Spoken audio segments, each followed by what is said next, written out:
Thank you for listening to Depictions Media Radio.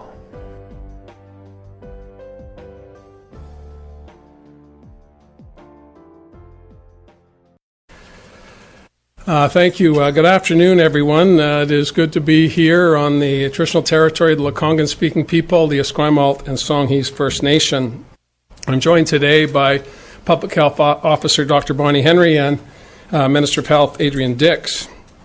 And before we get into the substance of today's announcement, I just want to say again how grateful I and all British Columbians are to those who have been, for the past number of months, working so hard to protect people and property right across British Columbia through yet another absolutely horrific fire season here in BC.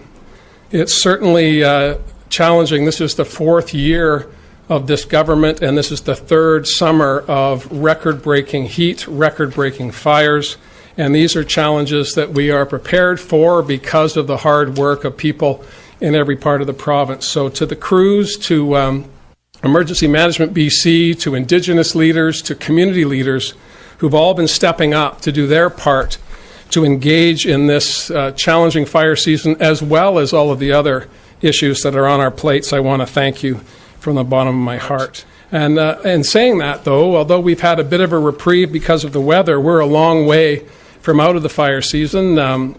Currently, significant fires in all parts of British Columbia, here on the island, in the interior, getting certainly a reprieve in the north for now, but indications are that we have several weeks to go. So people, please be vigilant, listen, be attentive if you're in a fire area, to those around you, to emergency personnel who are there, of course, to make everybody safe. And now, of course, I want to turn to the objective of our conference today, and that's to talk about where we are in the COVID-19 pandemic. Minister Dix and Dr. Henry have already advised that it's quite unlikely, in fact, it is not likely, that we will be moving to step 4 of our restart plan come September. The Delta variant and an increase in cases, largely within the unvaccinated population, has led us to pause and reflect on what steps, what measures can we take through public health and through other initiatives to protect British Columbians, to protect businesses, and to make sure that we can keep doing, to the best of our ability, those things that make life here in British Columbia so special. Getting vaccinated is the way forward through this pandemic. We have outstanding numbers. Minister Dix will go through this shortly. 3/4 of British Columbians eligible, 12 and above, have had 2 doses of approved, safe, and effective vaccines. Over 82.5%, I think, have already had a first dose. And today, we are announcing the initiation of what we're calling the BC Vaccine Card, to make sure that when you go out to non-discretionary activities like ticketed sporting events, indoor concerts, movies, wherever there is non-discretionary activity that you can go to with the confidence that those around you have also taken steps to protect themselves and their families, the BC Vaccine Card will help us get there. This gives people time, as we start with a target date of September 13th, to implement the BC Vaccine Card with an end date of October 24th, plus 7 days to ensure that the vaccines, the second vaccine for those who have not yet had their immunizations, will be safe to go into the broader population. This is a step we believe is important at this point in the pandemic, and Dr. Henry will go into some of the details. But there is no reason why those who are anxious to participate in the social and economic life of our community can't take that next step and get that safe, effective vaccine. They're free. We have clinics around the province. There will be more opportunities through pop-up clinics, through walk-in clinics, to make sure that that decreasing number of people who have not yet taken advantage of this opportunity will do so. And when they do that, that will give them opportunities to go to nightclubs, to go to restaurants, where I have to say, and it's critically important at this point, in our consultations with the business community, those who provide services to people, restaurateurs, the hospitality sector, tourism industries that have indoor activities, sporting events, cultural events, arts events, all of them want to make sure that they can continue to provide quality entertainment, quality services for British Columbians, and they want to do it in a way that gives their patrons confidence that they're taking every step possible to make sure that they can attend an event, they can go to a spin class, they can go out for dinner, and not be fearful that they may come into contact with someone who may be able to transmit COVID-19. The BC vaccine card is following in the footsteps of other jurisdictions. I've spoken to Premier Legault in Quebec, who was an early adherent to a passport, an immunization card in that province, and we've learned a great deal from their implementation. And of course, other jurisdictions will learn from the work we do here in British Columbia. British Columbians need to know that this is the first time anything like this has ever been tried. There may be bumps along the way, but we're very confident. Minister Dix and his team have been working with citizen services throughout the summer to make sure the technologies can be ready to go. In September, Dr. Henry and her team have been making sure that we're doing this in a way that keeps everybody fully apprised of the state of play as we go forward. So with that, I'll turn the microphone over to Dr. Henry, and she can fill in the details. Thank you very much, and good afternoon. So as the Premier indicated, I also want to begin today by recognizing everybody in British Columbia who has taken that important step of protecting themselves and their family and their communities by getting vaccinated to help us get through this pandemic. We've come a long way since this pandemic began 20 months ago, and over the past 18 months we have pulled through these challenging times together, and we need to continue to recalibrate, to look at what's going on around us, and to take the necessary actions to get us through this next phase. And as we have been through the last year and a half, 2 years, we do it as a province united, with compassion and with kindness. And British Columbians continue to demonstrate their strong resolve to put this behind us. Thankfully, we have a powerful and effective tool now that helps us on this journey, and that's vaccinations. Not only are they very, very safe, but they provide protection to you, to those who you are closest to, your loved ones, and your community, and allows us to get back to those much-needed social interactions and connections that we need. Vaccines have changed the way we deal with the pandemic and have made it possible to remove restrictions and get back to doing some of those things that we love. And we've seen that. We've had that opportunity over this past few months of the summer, even though we've been faced with other challenging situations that have made it more and more difficult. And while we are making excellent progress with our vaccine efforts, we continue to see waves of cases, particularly in people who are not yet vaccinated. Over the past month and up until the end of last week, people who've not been fully vaccinated account for almost 90% of all of our cases and over 93% of the hospitalizations that we've had in this past month. To put it in context, we have a rate of about 28 per 100,000 cases in people who are unvaccinated, compared to 2 per 100,000 in people who are fully vaccinated. What that tells us is that your risk is 10 times higher if you've not been protected through vaccine. And what we are seeing is that leads to transmission in clusters of groups of people when they come together, particularly now that we are seeing transmission with the highly transmissible Delta variant across the province. These numbers are a stark reminder to all of us why vaccines matter. And we have made incredible progress in our shared efforts to put the pandemic behind us. High levels of transmission among unvaccinated people mean that further action is needed to help reduce transmission, to keep all of our businesses open, and ensure we can continue to enjoy the social events that we have been able to through the summer as we head into the fall. The science is clear. As I said, unvaccinated people are at a more than 10 times higher risk than vaccinated people. When you are vaccinated, it means that you are less likely to get infected, If you are infected, you shed virus for a shorter period of time, you're less likely to transmit to other people, and you're much less likely to have a severe illness that leads to hospitalization. And we've seen that that protection is remaining strong when we look around the world and here in BC. Which is why these new measures are now needed to ensure that as we move into the fall, as we know that our respiratory season will be ramping up, and we can ensure indoor social settings are as safe as they can be for the vast majority of us who have been immunized. The best protection as well of those who cannot yet be immunized, particularly children under the age of 12, as they head back to school in a few short weeks, is that all of us around those people are protected. That means we stop the transmission and we protect children as well. So a new provincial health officer order will require individuals to provide proof of vaccination, our BC vaccination card, to access certain social, recreational, and discretionary events and businesses throughout the province. As of September 13th, you will need to have at least one dose of vaccine to enter these settings, and by October 24th, entry to these settings will require people aged 12 and older to be fully vaccinated at least 7 days after receiving both doses.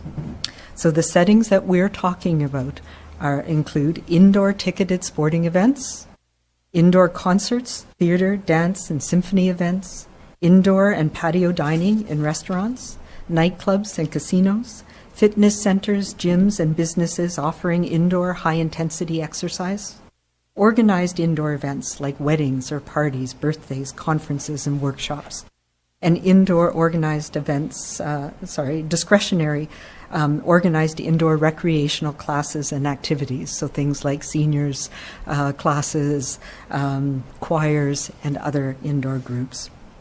These new measures will help reduce transmission and keep our communities safer, and ensure we can continue to keep businesses open, continue to have those social and arts and sports events as safely as we can for those who are protected. There will continue to be many ways for people to receive their first and second doses of vaccine. It's quick, it's safe, it's easy, and it's the best way we have to protect yourself and your community, and to be able to continue to participate in these important social and arts and sports events. So I encourage you to visit gov.bc.ca, Vax for BC, to find a clinic near you. This simple act will make all the difference, as we know it is the way to stop the higher transmission that we're seeing with the Delta variant across the province now. So there will be more details about how to access your BC vaccination card, but just be assured it is a confidential system that will allow you to download onto your phone the card that indicates whether you are partially vaccinated, fully vaccinated, or unvaccinated, and businesses will be able to required to look for your vaccination card and your proof of identification, as we do for many other things if we're attending a concert or going into a liquor store, for example. So that is there will also be provisions for people who don't have access to a phone to be able to do this through our call center, and we'll be ramping up and giving you the details of that in the coming weeks. So by the end of the long weekend, we'll have all of those details out for you. But this is our way of getting through this next phase of the pandemic that we've been dealt, and to make sure that we can go through the fall with safely reopening schools, safely reopening post-secondary education for students, for faculty, and to safely continue our businesses and events through the fall.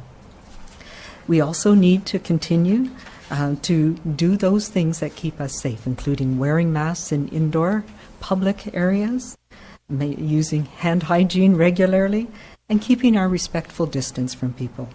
We need to, and we will be, continually reassessing and adapting as we go through this next phase and we deal with the pandemic cards that we've been dealt. This will be a time-limited initiative, and we'll eventually, as we move into the fall, we'll continue to work with the federal government to make sure we have an alignment with the federal vaccine passport that's under development as well. But for now, this is what we need to continue to operate safely in our communities as we head into this next fall. And it will allow us to get through this with compassion and with kindness, as we have been doing all along here in BC. And I'll now turn it over to Minister Dix.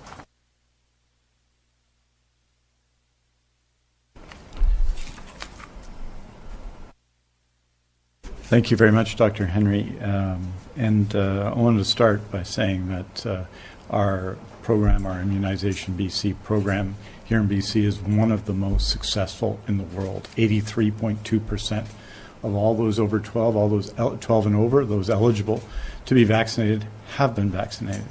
74.9% have received both doses of a COVID-19 vaccine, and we're obviously very proud of that record. It represents 7,336,798 doses administered, and all of those doing that work, from pharmacists in the community to doctors and nurses and many other health professionals, to all of those supporting the efforts, we say thank you.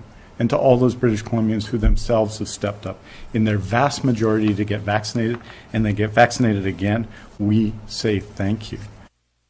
Where we are in the pandemic, as I think was well summarized by Dr. Henry, that most of the recent cases we've seen and hospitalizations we've seen continue to be amongst unvaccinated individuals who represent, of course, a smaller and smaller share of the population. In mid-August, the case rate amongst unvaccinated people was 10 times higher than the case rate in fully vaccinated people. Only 8% of the cases in hospital are amongst fully vaccinated people. What it says is there is a profound need for your health to be vaccinated, and that in the time of the Delta variant, being unvaccinated puts you, your family, and your community at risk.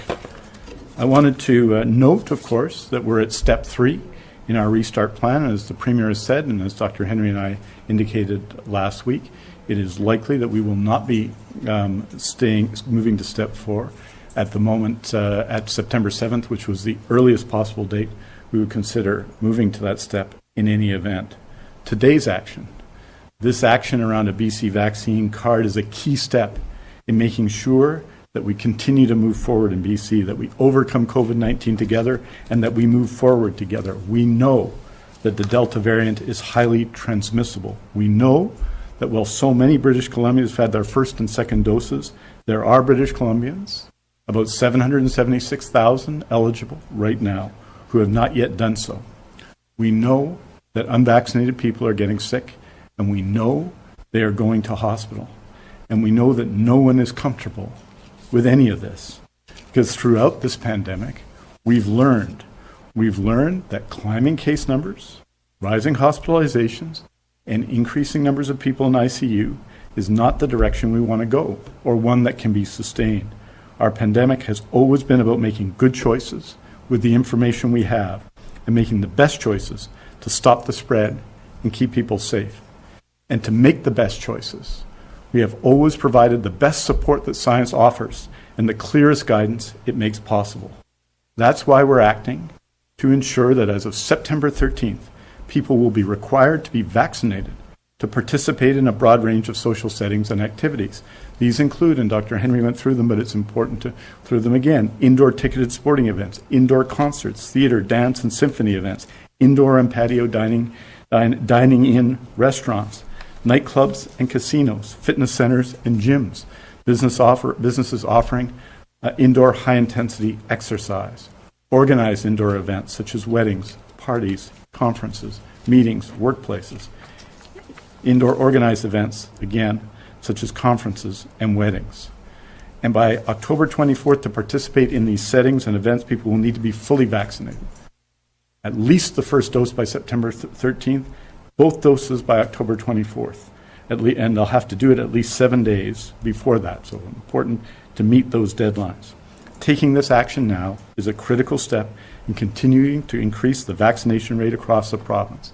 It's an essential step to provide increased confidence to fully vaccinated people that those around them are also fully vaccinated and have made the best choice in our BC pandemic and are also bringing us back together safely. Our BC pandemic has always been about taking thoughtful action and acting with precision. Providing advance notice of this measure to stop the spread, keep people safe, and increase confidence will allow those who have not yet got their vaccines to take the necessary action to do so immediately.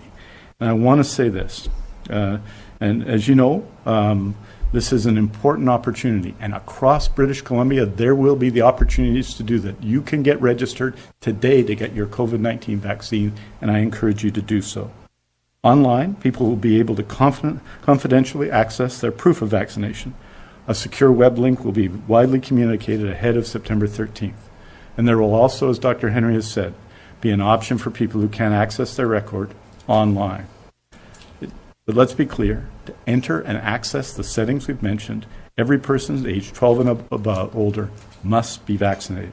And we all need to remember that getting vaccinated keeps everyone in BC safe and stops the spread of COVID-19.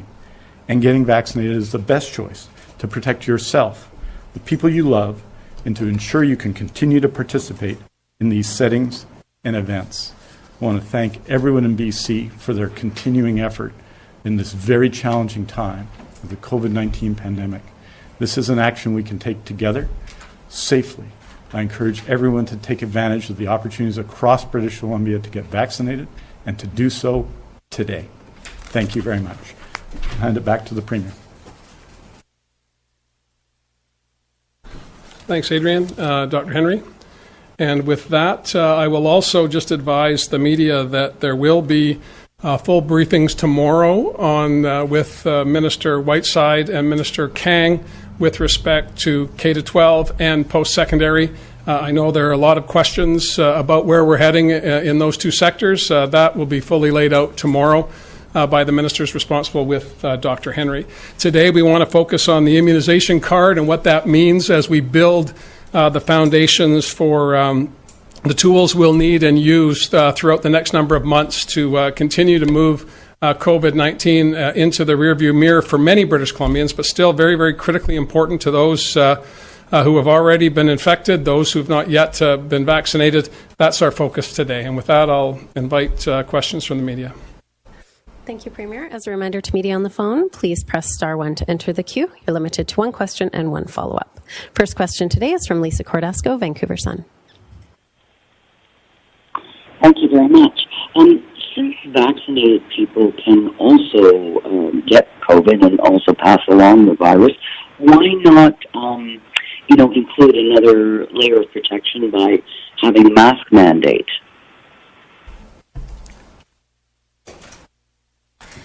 Yeah, we know that it is much, much less likely, one, to get infected, and two, to transmit once you are immunized. But masking does play an important role in those areas where transmission in the community is high. And we've seen that in the interior. We're looking at what that means for us as we move through the fall. And we've seen transmission in pockets, as we know, in various places around the province. So some of that will be addressed in our discussions in the next few days. Lisa, do you have a follow-up? Yes. Will you extend this type of requirement to workplaces? Because a lot of people, going back to work are very concerned about having to work next door to somebody who has not been vaccinated. Yeah, so these measures that we're introducing today are for people who are attending these types of events or businesses. And it is up to each business. The employer-employee relationship is a different one from somebody who is participating in an event or going to a business, a restaurant, for example. So yes, we have been working with WorkSafe BC to support businesses in looking at their COVID safety plans, the communicable disease plans, and where vaccination fits in those plans. And we've seen that from a number of businesses. We've seen commitments from the federal government around some of the federally regulated businesses, and we'll continue to support businesses who, particularly public-facing businesses, where vaccination is really important to protect staff. But this vaccine card is not for people who work in those settings. There's a different process that needs to take place for employees. Next question is from Richard Sisman, Global News. One of the challenges here, obviously, is going to be enforcement. Dr. Henry, you just alluded to the businesses will have some responsibility here. Can you talk about what we expect from a restaurant or a movie theater in terms of enforcing that someone has the proper identification, and what would the process be like if someone refuses, tells an 18-year-old server that, they're coming in and they don't have proof of immunization with them? I know, these are the challenging things that we've been facing throughout this pandemic, but it is very much the same thing as looking at proof of identification of age to get into a bar or a nightclub, for example. So yes, we'll be working, and I know there's a number of ministries involved to support businesses in how to manage this. We're making it as simple as we possibly can to have a confidential way of determining people's immunization status. Mostly it'll be either by phone or by showing a paper copy, plus proof of who you are, so it'll have government ID as well. And yes, we do expect that there may be a small group of people who are protesting against this, as they have for other measures along the way. But we, as it is a provincial health officer order, we do have the ability to support businesses with bylaw officers, with environmental health officers, and we'll be continuing to work with them to support businesses in doing this in a way that's effective. I don't know if you want to add to that. Richard, do you have a follow-up? I do. I was also asking about, I'm just curious about exemptions. I haven't had a whole chance to look at all the details here, but if someone cannot be immunized, is there an exemption? If someone does not want to use the vaccine due to religious reasons, is there an exemption? And will there be exemptions for people traveling from outside of the province into British Columbia, or how do they follow the same guidelines as British Columbians? Yeah, so the short answer is no. This is a temporary measure that's getting us through a risky period where we know that people who are unvaccinated are at greater risk of both contracting and spreading this virus. So if there are those rare people who have a medical reason why they can't be immunized, these are discretionary events that we're talking about. So they will not be able to attend those events through this period of time of high risk. There are no exemptions for other reasons as well. It is really important that what we're trying to do is be able to allow these discretionary events to continue in a way that is safe for the vast majority of people who've been immunized. In terms of people coming from out of province, we will have the ability for them to show their proof of vaccine, and it will be compatible with Quebec and with other provinces and what their proof of immunization or their immunization record is. So we have a process for that, as well as for international travelers who all right now have to show their proof of immunization using the Can Arrive app. So we're working with the federal government to make sure we'll be aligned with that as well. The only exemption I will say is children under the age of 12 who are not yet eligible for vaccination. They will be able to attend sporting events or go to a restaurant if the parents or the adults they are with are fully vaccinated. Yeah, and just with respect to the intergovernmental connections here, other jurisdictions within Canada, other jurisdictions around the world, as Dr. Henry said, we've been working with the federal government, with provinces and territories across Canada to make sure that we are synchronizing this activity to the best of our ability. I think the vast majority of certainly British Columbians, 74%, heading to 75%, have already received 2 doses. So this is a majority view. And that majority wants to know that people that they're interacting with have taken the same steps to protect themselves and their loved ones and their communities. And that's the objective we've had at the national table with the federal government, as well, of course, as with other provinces. And I made reference to Premier Legault from Quebec, who I've had recent conversations with about their experience. I believe Manitoba is already well underway. Other jurisdictions will be following suit. So there is, I want people to have confidence that we are coordinating as best as we can. The technologies do lend themselves to that integration. Again, the NavCan app to get into the country is the starting point for those that are not Canadian nationals, and those within Canada who are traveling will be expected to follow the same procedures as British Columbians if they want to participate in these non-discretionary activities. Camille Baines, Canadian Press. Hi there. Many youth seem to be really gung-ho about getting their first dose of vaccine earlier on as they were eligible to be vaccinated, but then they seem to be getting a little ho-hum about their second dose. Is that borne out by the numbers? Maybe Dr. Henry could answer that, or Adrian Dix? Yeah, I think there's a couple of things. Yes, we are seeing lower rates in youth, and they've had young people have had a shorter period of time to get both the first and second doses. We did see a good uptake at the beginning of first doses, and we're seeing that in some age groups more than others, and I'll turn it over to Minister Dix to give you some of those details. But we also see that through the summer, as case rates were coming down, that sense of urgency was going down. We were getting that large group of people who were eligible for their second doses immunized. Our immunization clinics were really, really busy. And now we're at that point. As I've said, in the last couple of weeks, we have a lot of vaccine now. We have a lot of access. We need to get over that complacency and recognize that as we go into the fall, as we're seeing case rates come up, particularly in pockets where there's still people unimmunized, that this is our time to step up again and to get younger people. Most of the cases that we're seeing are people who are unvaccinated between the ages of 20 and 40.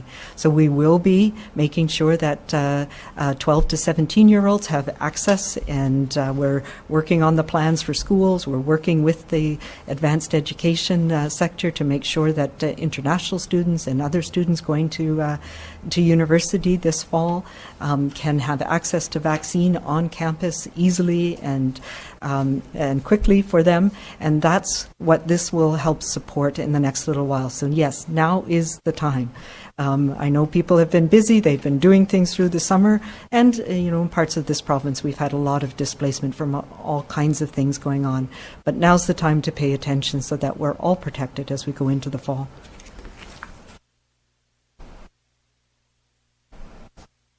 Thank you for the question, Camille. I don't think that's what we see in general. What you see right now, 83.2% of people with their first dose, 74.9% with their second dose. There is of course an interval between those doses. So the number of people who require a second dose is and have had their first dose down to 386,000, and that's a relatively small number. Only 1 in 12 people are in the partially vaccinated category. So we haven't seen generally that as the problem. And the question of age is also a little bit inconsistent throughout the province. As we've said a number of times, over 50. Generally speaking, whether you're in Northern Health or Interior Health or Vancouver Coastal Health or Island Health or Fraser Health, your levels of vaccination are pretty comparable, within a few percentage points in those categories. It's where we get under 50 that there's very significant differences as between health authorities, and we're obviously significantly focused on that to make it happen. But with respect to second dose immunization, generally speaking, that's happening. The people who choose to get first doses are getting second doses with relatively little delay. And right now, if you count those who are registered for their second dose, it's a declining amount. It's 8% now. We expect it to continue to drop. It won't go down to zero, that gap, because by definition, people who had their first dose, say, yesterday, will have to wait a period of time to get their second dose. But that gap is dropping. It'll be 8% as of end of day today, and it'll continue to drop in the coming days and weeks. So we don't see that as a problem. What we want to do is get more people with their first dose immunization, because that, across the board, leads to the second dose, of course. Follow-up, Camille? Yes, thank you. For the vaccination cards, what can you say about whether the technology that's being used so that people can't forge them? Well, the work is being done inside government for a safe porthole so that this information, and it's not about details, health details, other than whether or not you've been immunized. So we're doing our best, working with the Privacy Commissioner and his staff, working within government with the people who work with technologies every day, overlaying that with the good work at the Public Health Office and in Minister Dix's ministry to make sure that we can narrow down this technology to this one specific purpose. We are confident that we've got there. And as we roll it out in September, that'll be obvious to most people that this is, if you have the technology, and the vast majority of people do, on their phone, they can download that information and then apply it to whatever venue they want to enter. And we're hopeful that this is going to be as seamless as we can make it. Again, looking at other jurisdictions, following their lead, keeping in mind the privacy concerns of British Columbians, as well as the increase in technological use by the vast majority of British Columbians. And those who can't, as Dr. Henry and Minister Dix have said, there will be other mechanisms for them to get that information to demonstrate that they can attend the events that they want to attend. Next question is from Rob Monroe, Info News. Hi, Dr. Henry. Thank you for this. I'm just wondering how this affects the measures that were brought into place in the Interior Health Region. Does that mean in September we will be able to relax some of those measures, or is that lockdown going to continue? Yeah, so that's a really good question. And there is some discretion for areas of high transmission, and the Interior Health is one of them, where we'll be having discussions about whether we can put some of these measures in place sooner rather than later. So we may use it as an opportunity to test some of the vaccine card initiative. We've been having some early conversations about that. And yes, that should allow us to have some of these gatherings, events happen more safely in those areas where we already have higher transmission. But in the meantime, we need to continue to take those other measures that protect us in the interior. We know that a lot of the transmission is happening in indoor social gatherings, and so private gatherings especially. So making sure that we do take that step of getting vaccinated now. And it will have a more impact in the next little while. But the local MHO can bring in some of these restrictions earlier, or some of these requirements earlier, and we'll be talking about how we can do that to support things getting back to more normal in the interior in the next little while. Rob, do you have a follow-up? Yeah, just to clarify, so does this mean by September the 13th we will have access in the interior to these, or are you suggesting we might have it even a week or two earlier? We might have it earlier, or we might have ways of doing it, for example, showing your immunization card in certain situations. So we're working through some of those details in the higher risk communities. Lisa Euston, News 1130. Hi there. I'm trying to roll two into one here. Premier, I didn't quite hear the answer to forging and what will prevent forging of this kind of technology. And also, is there any option for a negative COVID test for people who aren't vaccinated?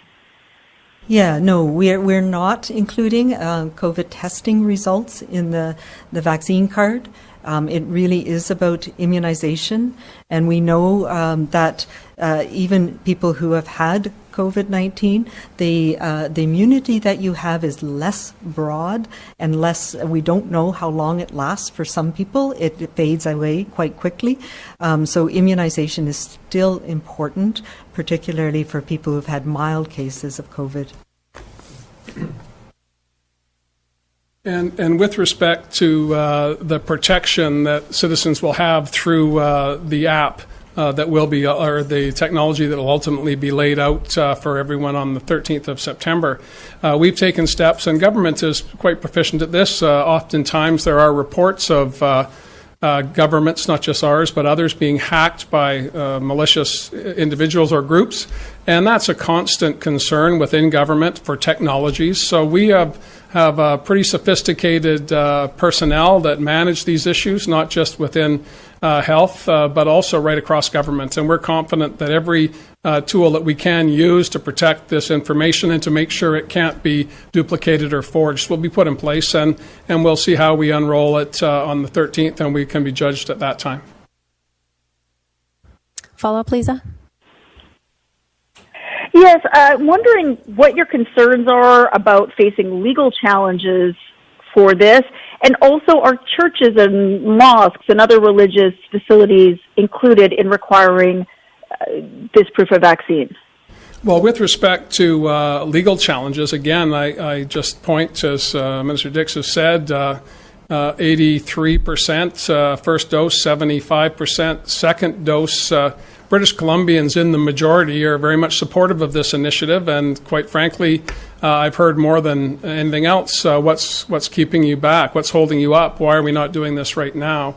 That, having said that, there will be those that will challenge the application, and we'll take that on as it comes. I don't want to prejudge or predict who or what or how that will happen, but again, government is always prepared for these types of adventures into the courts. We do it all the time. The Minister of Attorney General is well versed at managing these issues as they come forward, and I'm confident that this is no different than those.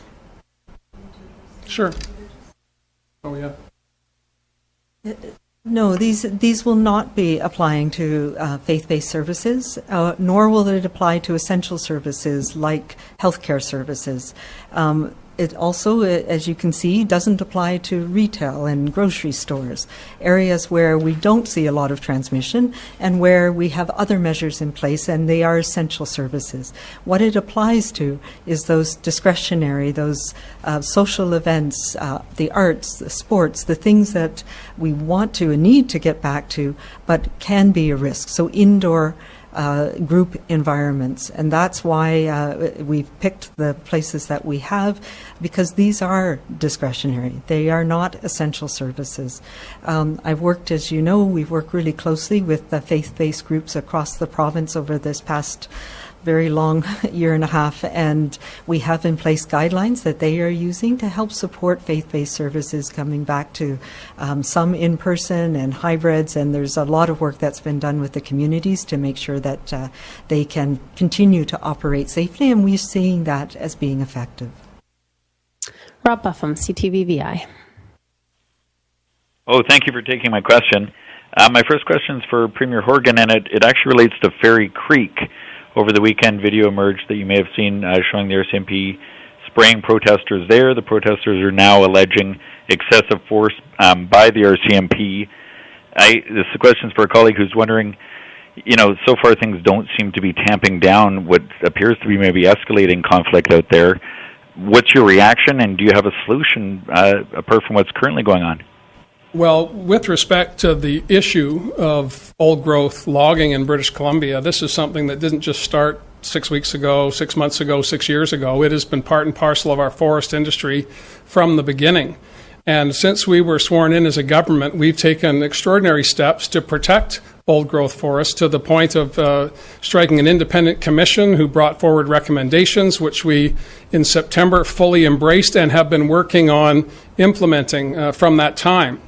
At the core, of course, is also the Declaration on the Rights of Indigenous People who have been here since the beginning of time, and it is on their territory that much of this activity takes place. Whether it's been ceded or unceded, those discussions need to take place, and they have been ongoing.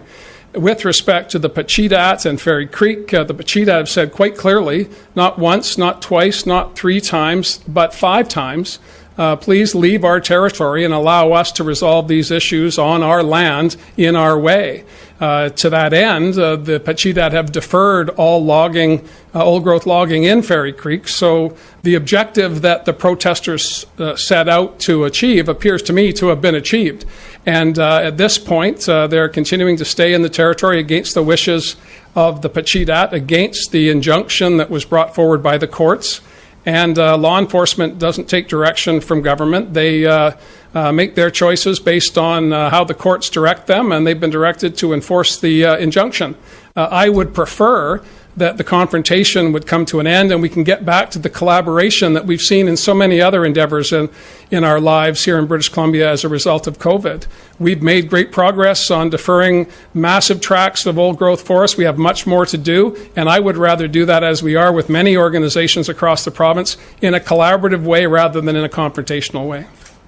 Rob, do you have a follow-up? I do. This is for another colleague, and it's for Minister Dix. It relates to healthcare here on the island. Over the weekend, Minister Dix, as you probably know, Saanich Peninsula ER's department was shut down at one point overnight, apparently because of staffing issues, and people were directed to go to other hospitals, including, we've heard, Vic General had very long waits, up to 11 hours.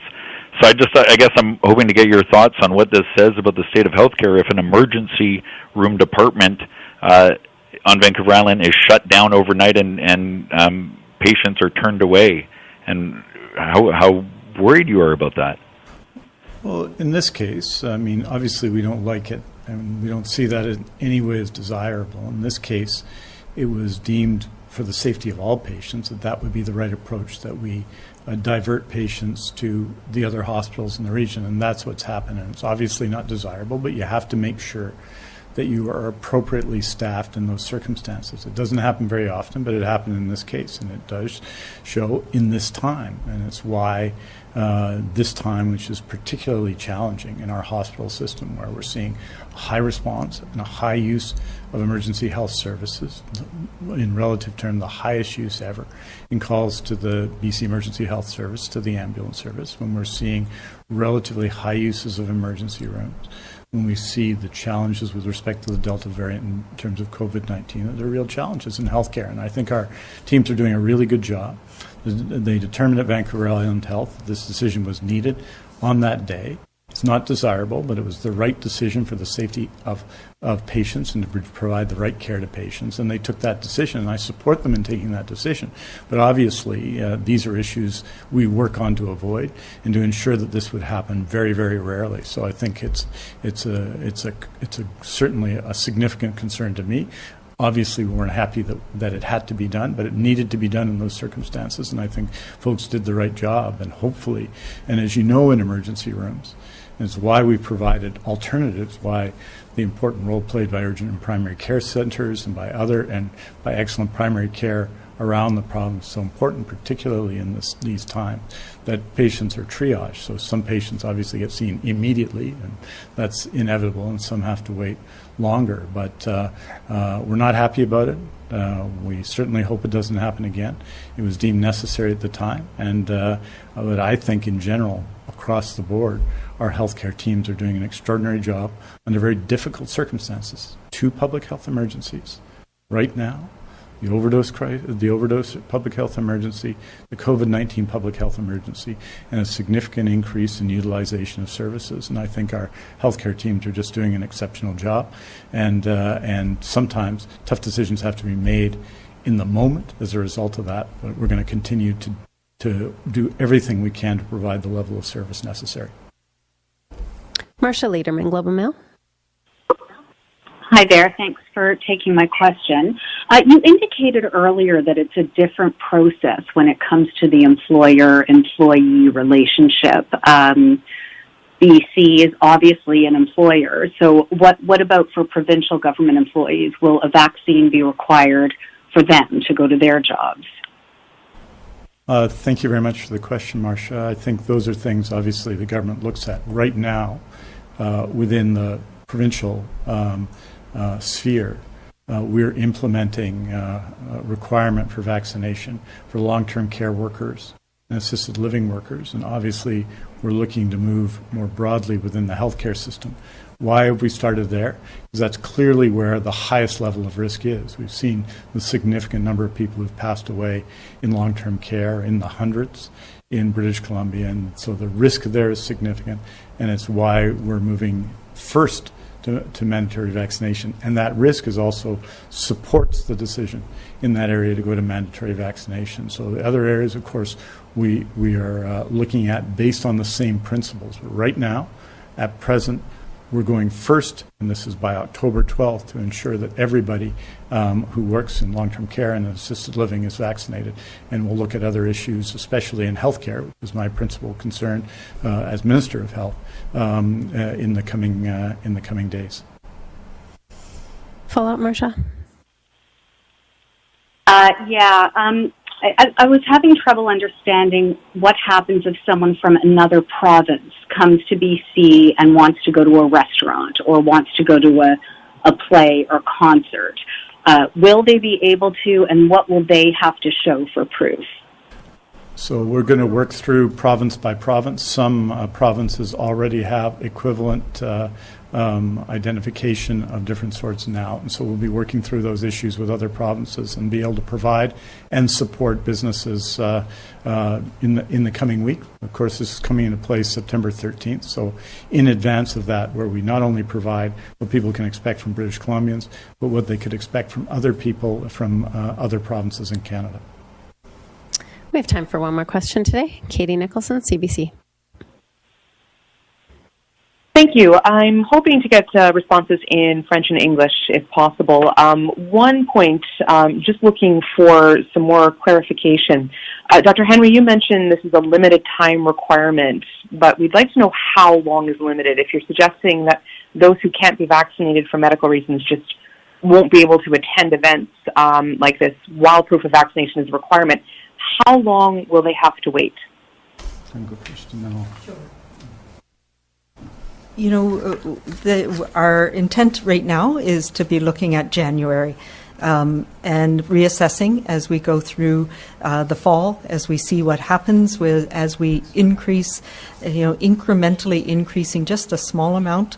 The number of people who are vaccinated makes a big difference in how we can protect people. So we are looking at January, but we'll be reassessing on a month-by-month basis as we go through the fall.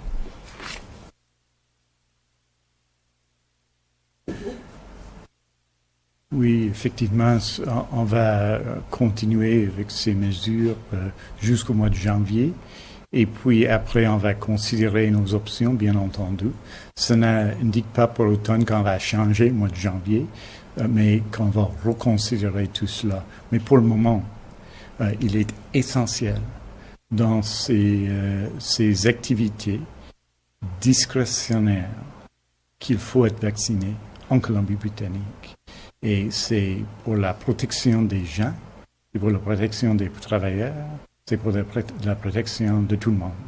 Et donc, il est essentiel pendant cette période de l'automne jusqu'en hiver, qu'on a cette obligation d'être vacciné pour participer à ces activités qui ne sont pas essentielles, mais qui sont importantes, bien entendu, mais pas essentielles pendant cette période. Je sais que c'est difficile pour certaines personnes, mais il s'agit d'une période très difficile avec beaucoup d'inconnus et il faut en premier lieu protéger la santé des gens en Colombie-Britannique et c'est cela qu'on a l'intention de faire.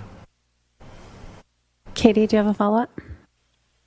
Yes, and again, I would have the same ask in both French and English.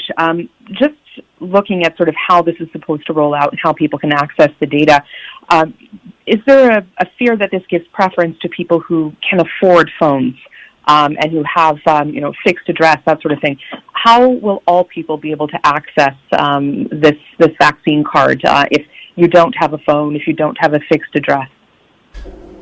So the vast majority of people will have a phone and will have access to that. There is a second option, and there will be a second option to support other people that will be available via phone, essentially, for people who are not in those circumstances. So obviously, a lot of the work that needs to be done in this area is based on those people who aren't in those circumstances, and we want to make sure, of course, this is fair for everyone, because we need everyone to be vaccinated, and we want everyone, of course, once they're vaccinated, to be able to have every opportunity to take part in these activities. Je dirais en français que c'est bien entendu une priorité pour nous d'avoir que tout le monde, téléphone cellulaire ou pas, d'avoir accès à leurs droits comme citoyens. Si on est vacciné, on peut participer à toutes ces activités.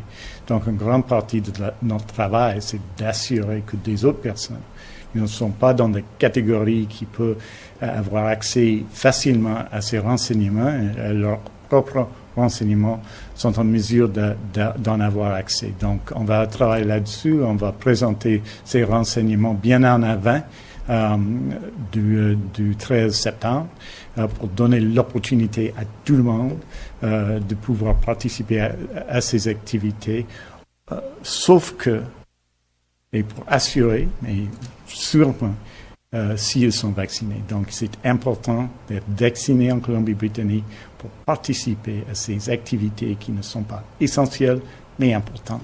Merci beaucoup. Thank you very much. Thanks for joining us. Thank you for listening today, and thank you for supporting us with our sponsors. Please go to depictions.media for more information and click on our contact link and let us know how we can help bring your story and help bring us to a better world.